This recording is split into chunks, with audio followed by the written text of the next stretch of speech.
In this short video, I will give you step-by-step instructions to give you the knowledge, a tools list, and torque specs to get the job done. If this video is helpful and saves you time, please subscribe and leave a comment below. Thanks for watching.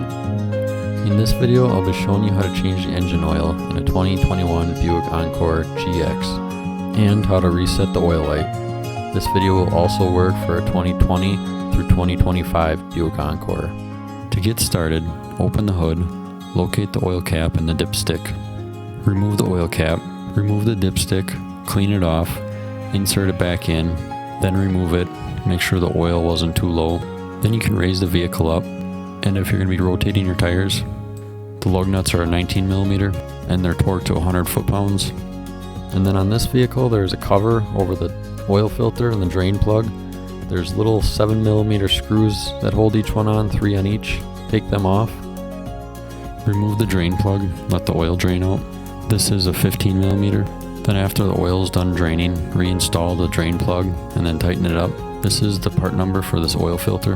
Then use an oil filter wrench to remove it, let it drain out. Then reinstall the new oil filter. Then reinstall the oil filter and the drain plug covers.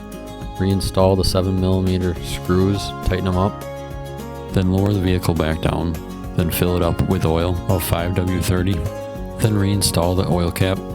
Then start the vehicle, let it run for 5 to 10 seconds. Then check your oil level, make sure it's at the proper level. And then for this vehicle, to reset the oil light, turn the vehicle on, use your arrow keys on the right side of the steering wheel.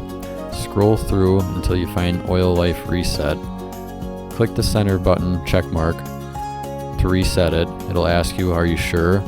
Click on yes, and then it'll reset to 100%. Thanks for watching the video. Please like and subscribe to get more short and to the point how-to videos like this that saves you time so you can get more done.